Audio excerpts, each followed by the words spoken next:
Universidad Católica Argentina presenta Index, donde la ciencia cuenta sus historias. El podcast del Vicerrectorado de Investigación e Innovación Académica de la UCA. Conducción, Dr. Nicolás Gorbov. Coordinación General, Dra. María Clara Zamora.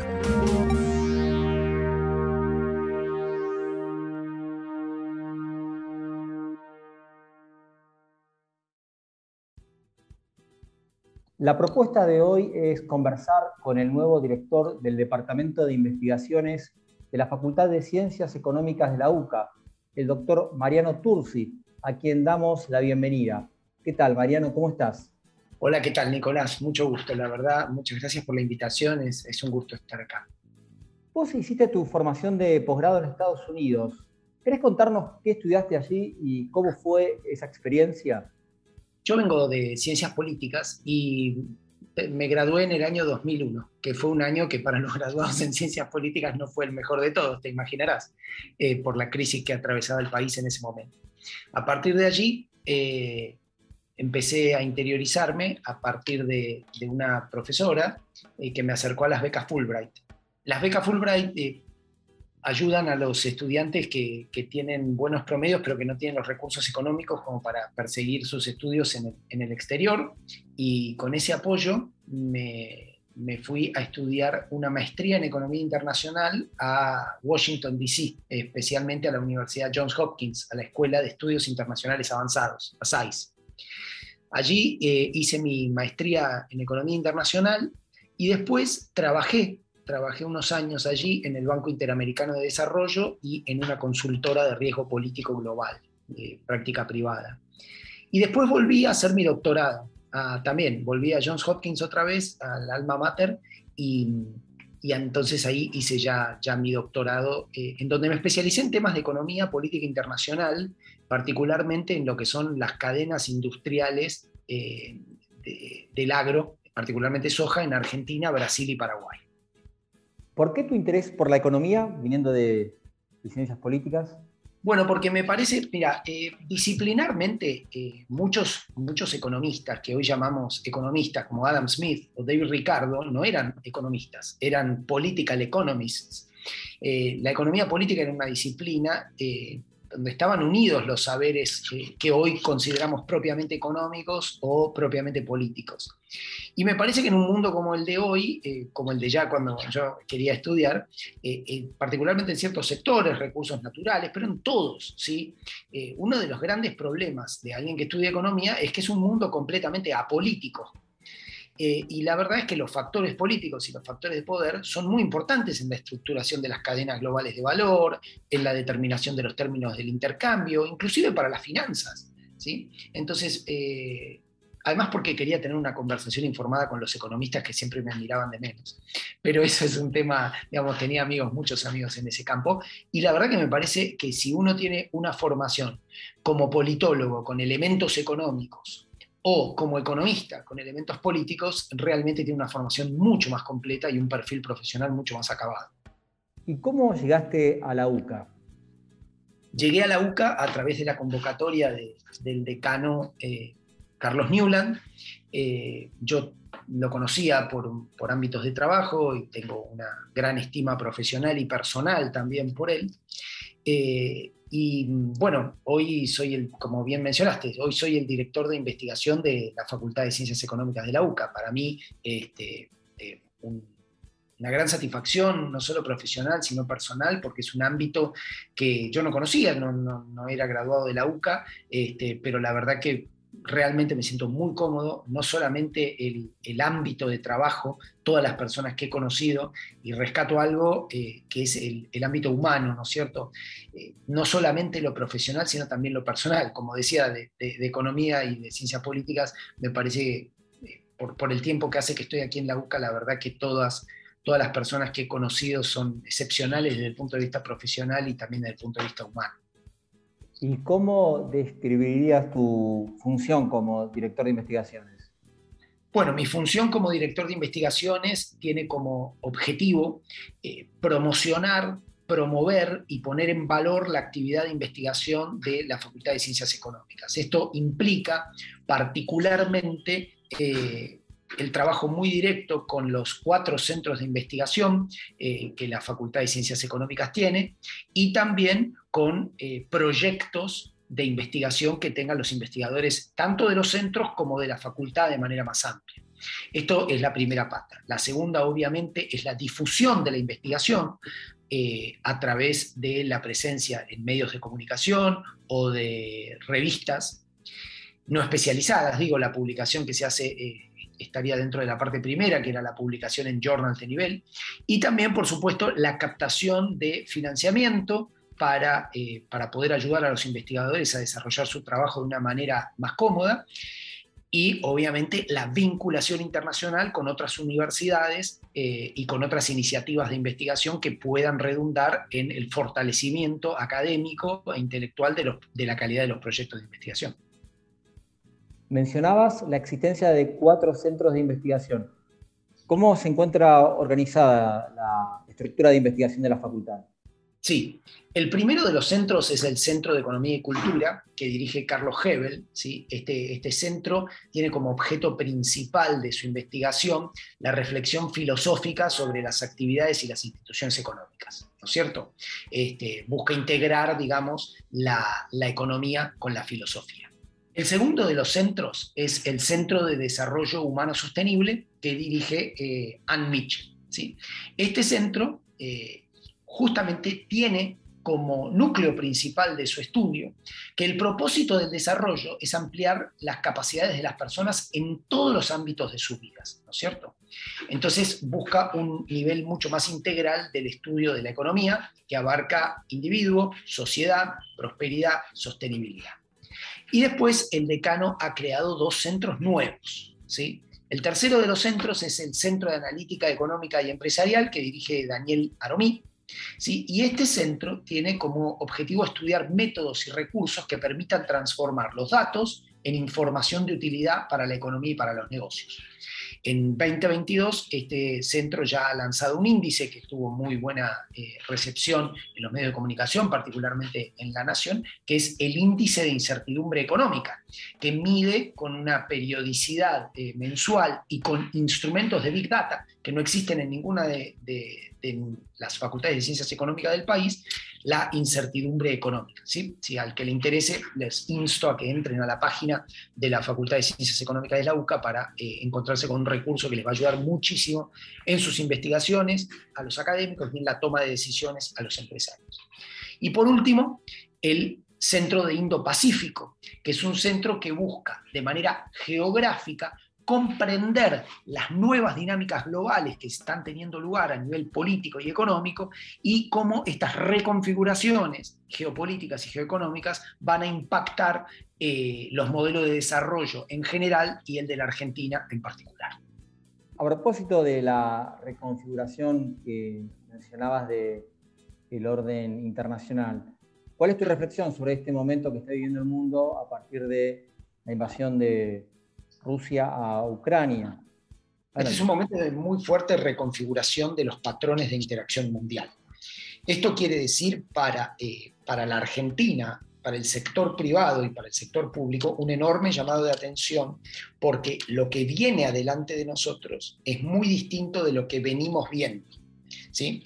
¿Esto qué quiere decir? Que las transacciones económicas, los acuerdos comerciales, todas las fuentes de recursos, el sistema global de creación de riqueza, de distribución de productos, de bienes y servicios, va a cambiar a diferentes velocidades, en distintas magnitudes y de modos impactados por la geografía y obviamente las instituciones, ¿no? Tanto económicas como políticas. No es lo mismo cómo lo va a procesar China que cómo lo va a procesar Chile, ¿sí? No va a ser lo mismo para la cadena agroindustrial argentina que para el sector automotriz argentino.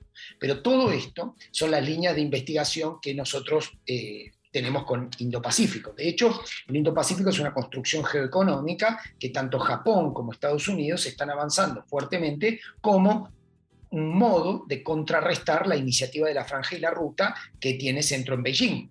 Con lo cual encontramos dos proyectos geoeconómicos en pugna y competencia, y nos parece que es fundamental para los tomadores de decisiones del Estado argentino, a todos sus niveles, nacional, provincial y municipal, comprenderlo, y sobre todo para quienes tienen puestos en empresas, porque sus estrategias de internacionalización, de marketing, de sourcing, de reclutamiento de talentos, van a estar influidas por esta divergencia divergencia geoeconómica y rescisión geopolítica que atravesamos hoy. ¿Cómo te parece que se va a insertar Argentina en ese contexto? Bueno, como alguien que viene de la economía política, eso es contingente en los acuerdos que se logren, ¿sí? No existe un óptimo paretiano que uno podría... hay gente que así lo recomienda, yo no creo que uno pueda decirlo, porque aún si yo pudiera determinar un óptimo para el país en base a ciertos indicadores, tampoco sería factible, porque la realidad de los acuerdos políticos, no nos olvidemos que los patrones de inserción internacional que tienen los países, desde Argentina hasta Argelia y desde India hasta México, son el resultado de las negociaciones y de los acuerdos que logran, los consensos que logran las élites locales con sus respectivas coaliciones políticas y el contexto internacional que lo permite o no. Entonces, en ese sentido, tenemos que hacer un trabajo interno para proyectarnos externamente. Y en este nuevo ordenamiento, ¿cuál te parece a vos que son los actores a nivel de las naciones preponderantes? Bueno, yo creo que un porcentaje muy grande de lo que va a ocurrir a nivel económico y político global va a estar marcado primero por la competencia y la rivalidad Washington-Beijing. A un mes de la incursión rusa en Ucrania, Moscú ha perdido significativamente poder y peso internacional como un actor gravitante, si bien sigue siendo el actor que posee más armas nucleares en el mundo, ha perdido enormes cuotas de poder político, de relevancia estratégica y obviamente de peso económico, ¿no? Por supuesto, porque las sanciones con las que Occidente ha tomado sus represalias por las acciones rusas son de muy largo plazo y van a probablemente destruir la economía rusa. La van a reducir a menos de un tercio de lo que es actualmente. Todas las estimaciones marcan que a menos de un tercio es el mínimo a lo que se va a contraer la economía rusa, pero tenemos efectos multiplicadores en cuanto esto ocurra, no sabemos para qué lado va a ir, como fue el caso de la desintegración de la Unión Soviética. Podemos tener una crisis económica, inflación, estancamiento, desempleo, todo esto lo vamos a tener. Lo que no sabemos es cuáles van a ser los efectos de segundo y tercer orden que van a disparar, que podrían catapultar a un proceso mucho más grave. ¿Y el lugar de Europa en ese contexto, cuál te parece que es? Bueno, Europa es la gran perdedora de esta situación, se resuelva como se resuelva, ¿no es cierto? Porque, digamos, tanto Estados Unidos como China son observadores de un conflicto. La relación entre la Unión Europea o los países de la Unión Europea y Moscú se ha dañado a niveles que hay que volver a la Guerra Fría para encontrar estos niveles de tensión, y antes también, porque la incursión militar rusa en Europa, esto es algo inédito, por lo menos desde la Segunda Guerra Mundial, y de hecho toda la arquitectura de seguridad de la Segunda Guerra Mundial fue creada y destinada para que esto no ocurra. Además, va a ser el primer frente que va a recibir a los refugiados, las crisis económicas, la potencial polarización, porque obviamente muchos partidos en Europa, particularmente en Alemania, pero no solamente, países como Polonia o países como Finlandia, van a ver las opciones políticas extremas fortalecidas. Esto además, no nos olvidemos que esta crisis que se genera en Europa viene luego de una enorme contracción económica por el COVID. Entonces apenas estaba saliendo de esa contracción económica para tener otra que además tiene una arista energética muy fuerte, todos sabemos sobre la provisión de gas ruso, que además pega muy directamente en las empresas.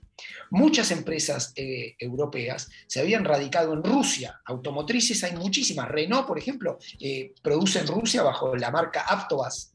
Entonces, todo este tipo de dislocación de las cadenas globales de producción, Rusal, la compañía de aluminio ruso que digamos, cierra operaciones en Irlanda, la globalización ha llevado a una integración de las cadenas globales de valor que no contemplaba que hubiera una guerra de tipo territorial tradicional como la que estamos viendo. Entonces esto va a ser un enorme costo. Ni hablar, Nicolás, de lo que puede llegar a pasar si este conflicto escala, ¿sí? Escala en el tiempo o en intensidad. En relación con el tiempo, ¿vos ves que puede llegar a ser un conflicto que se desarrolle a mediano plazo? Yo le digo a todos mis colegas que si yo les muestro lo que ellos decían antes del 24 de febrero, te voy a poner así. Tengo muchos colegas que entre diciembre y enero decían que Putin era un jugador de póker que estaba haciendo un bluff. En febrero, no. En febrero decían que Putin era un gran estratega que en el término de 3 días iba a tener esto solucionado. No pasó. Hoy estamos casi en abril y me parece que la prudencia metodológica es fundamental. ¿Por qué? Porque como no estamos acostumbrados a las guerras, nos olvidamos de la primera lección de cualquier conflicto armado, que es la niebla de la guerra, como la llamaba Clausewitz, donde hasta lo fácil se vuelve difícil. Entonces, hacer una progresión aritmética a un conflicto que por su propia naturaleza es geométrico, es un error. No nos va a dar un resultado correcto, ¿sí? Así que cualquier cosa que yo diga hoy es errada. Esto que vos mencionaste de la Guerra Fría, hay como un revival de vuelta de, bueno, Estados Unidos y Rusia, ¿no? Como los dos actores que están ahí discutiendo nuevamente. La competencia de poder en el siglo XXI no es entre Moscú y Washington, sino entre Washington y Beijing. ¿Sí? Uh-huh. Moscú tiene su propia lógica, ¿sí? Ya sea que uno suscriba al argumento de que Moscú está reaccionando frente a la expansión de la OTAN en sus fronteras por un imperativo de seguridad, que esto incluiría, digamos, tanto el tema de la protección de las minorías rusas o la integración territorial, todo lo que fuera, eso puede ser o incluso los argumentos que del otro lado dicen que en realidad es una expansión de tipo zarista o un eje autocrático, no importa, esto lo da para explorarlo, pero Rusia es un imperio en decadencia. La tendencia a largo plazo de Rusia es de una contracción, ¿sí? Si uno toma el imperio ruso y la Unión Soviética y la Rusia actual, es de contracción. Claramente en el largo plazo de la historia, como le gustaba decir a tantos rusos, es de declinación. Y esto parece más una maniobra de retaguardia para no perder influencia global que una expansión. Y de hecho Occidente ha sido devastador en su reacción. Devastador contra Rusia. Todavía hoy, 29 de marzo, no podemos juzgar bien el nivel de daño que ha infligido esta operación del presidente Putin en su propio país. Eso sí podemos anticipar que es una bola de nieve que no sabemos dónde va a terminar. Entonces yo diría lo siguiente, para Argentina tiene que tomar como dato estratégico fundamental de las relaciones internacionales, económicas y políticas en el siglo XXI, un retorno de la competencia y un retorno del conflicto. Hoy hay sanciones a Rusia, pero China está mirando esto con mucho cuidado y de hecho China ha sido muy prudente porque China no quiere arriesgarse a que le hagan una sanción que la pueda poner de rodillas. Para la Argentina, más que tomar partido por Ucrania o por Rusia o condenar o apoyar las acciones de Estados Unidos o de China, deberíamos tener a bien, seamos, digamos, ya sea esto para tomadores de decisión públicos o privados, entender que se ha complejizado muchísimo el panorama de los negocios mundiales, que el mundo se ha vuelto mucho más turbulento y mucho más incierto y que lamentablemente este es el primero de varios episodios de este tipo que vamos a ver en el futuro. Por último, Mariano, y agradeciéndote mucho tus reflexiones y tu tiempo, quería llevarte a otro tema. Vos escribís regularmente columnas de opinión sobre relaciones internacionales. ¿Cuál es tu consideración acerca de cómo circula la reflexión o el pensamiento académico, universitario, en los medios de comunicación? La UCA es una universidad de puertas abiertas y eso tiene varios sentidos. Las puertas están abiertas para recibir a los estudiantes de grado y posgrado. Las puertas están abiertas para tener una reflexión y una discusión académica honesta y abierta. Y las puertas están abiertas también para que nuestros investigadores y nuestros graduados salgan a la sociedad. Nosotros, en nuestro rol de investigación, buscamos que nuestra investigación sea aplicada, que tenga un impacto real en la sociedad. Y desde la Facultad de Ciencias Económicas ese es un incentivo muy grande que nos guía. ¿Eso qué quiere decir? Participar activamente de la discusión pública a partir de la publicidad de nuestras investigaciones. Y parte de la publicidad de nuestras investigaciones es justamente intervenir y tomar, digamos, escuchar nuestra voz en los medios de comunicación desde lo que nosotros investigamos, no como en la manera bastardeada del académico militante que se ha utilizado tan mal, sino del académico puro, ¿sí? Nicolás, nosotros vivimos un año encerrados porque quienes sabían del tema médico nos recomendaron hacerlo, más allá del uso político que en todas las sociedades del mundo se le pueda haber dado. Cuando hay inflación, la Facultad de Ciencias Económicas tiene una posición, ¿sí? No es lo mismo argumentar que la inflación es un fenómeno puramente monetario que adscribírsela a los formadores de precios. Entonces, participar en esa discusión, no como un combate, sino como un aula, y poder ayudar y conducir el debate público hacia equilibrios más sanos y que permitan dar un consenso pacífico en el cual todos podamos vivir con mayores niveles de paz social y de prosperidad económica. Esa es una responsabilidad que no solamente de la cual no nos podemos escapar, sino que no queremos. INDEX, donde la ciencia cuenta sus historias. El podcast del Vicerrectorado de Investigación e Innovación Académica de la UCA.